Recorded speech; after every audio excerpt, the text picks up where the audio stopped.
Quand tu as mal au dos, tu n'as pas juste mal au dos.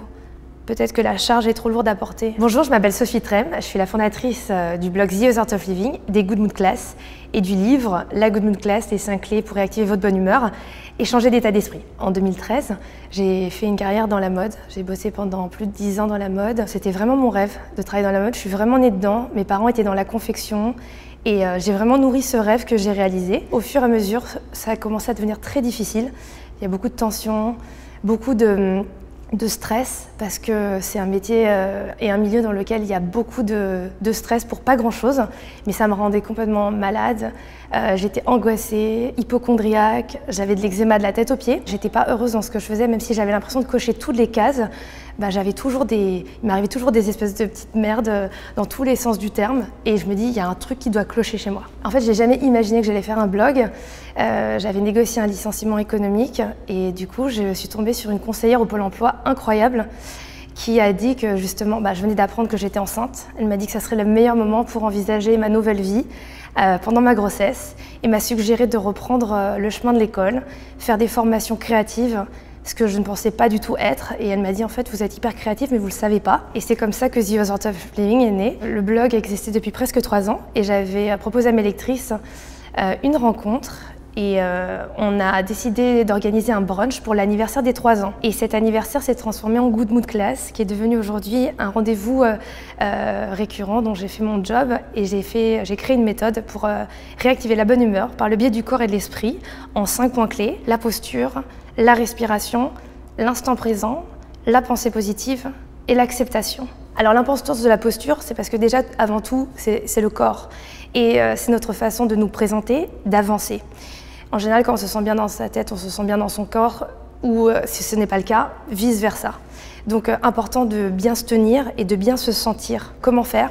L'idéal, c'est d'être en mouvement, de bouger, et de se détendre. Donc le stretching, même si vous ne faites pas de sport, si vous n'avez pas le temps d'être en mouvement, très important d'étirer la colonne vertébrale parce qu'on a tendance à être hyper tassé. J'aime beaucoup, 1 fois par jour, m'allonger au sol même pour complètement redétendre tout et m'étirer de long en large comme si on tirait sur un élastique de ma tête aux pieds. La respiration, en réalité, ça devrait être le point numéro 1, mais en réalité, si on ne se tient pas bien, on ne respire pas bien. L'idée, c'est de respirer le plus longuement et profondément possible, ce qui n'est pas toujours le cas, car on est souvent dans un rythme de vie où on passe notre temps à courir et à être un peu stressé. La respiration, du coup, devient courte, haletante et avoir tendance à nous crisper, à nous tendre. Qu'est-ce qui se passe quand on ne respire pas bien? Le sang ne circule pas bien, on crée des tensions et des blocages, et surtout le cerveau n'est pas oxygéné, ce qui veut dire qu'en fait on n'a pas les idées claires et risque d'erreur. L'instant présent, c'est tout simplement ici et maintenant. Ce qui se passe, c'est la seule réalité qui existe, parce que malheureusement on a tendance à souvent avoir le corps physiquement là, mais l'esprit ailleurs.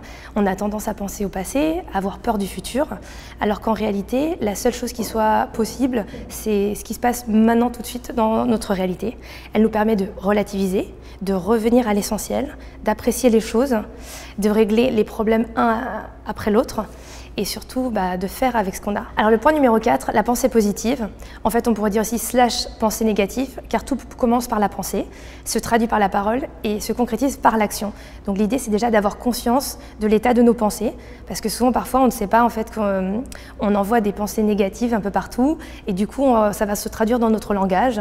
Oh là là, je suis nulle, je vais jamais y arriver, c'est complètement pourri. Sauf qu'il faut avoir conscience de cette fameuse loi de l'attraction. Ce qu'on envoie, c'est ce qu'on reçoit. Donc le positif attire le positif et le négatif attire le négatif. Après, c'est pas d'être dans le déni, c'est juste de savoir transformer justement le négatif en positif, parce que tout ça, c'est juste une question de perception.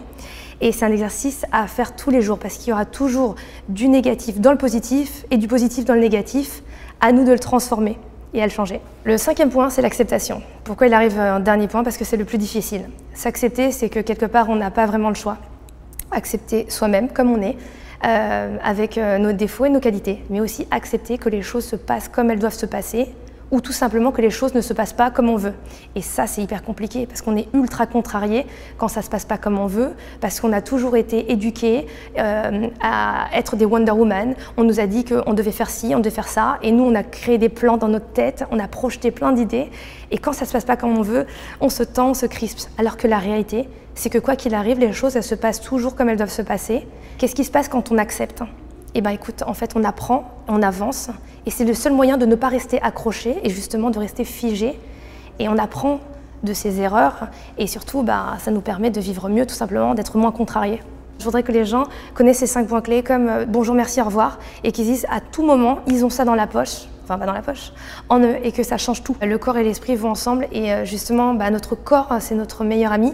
Il est là pour nous envoyer souvent des signaux qu'on n'a pas forcément voulu voir. Quand tu as mal au dos, tu n'as pas juste mal au dos. Peut-être que la charge est trop lourde à porter, peut-être que tu en as plein le dos. Tu vois, toutes ces expressions, j'ai pas digéré quelque chose, c'est pas que le plat de midi que tu n'as pas digéré. En réalité, il y a peut-être une altercation avec ton boss que tu as eu juste avant de déjeuner qui t'est resté sur l'estomac. Et après, on peut aller très loin comme ça, mais tout est dans le livre.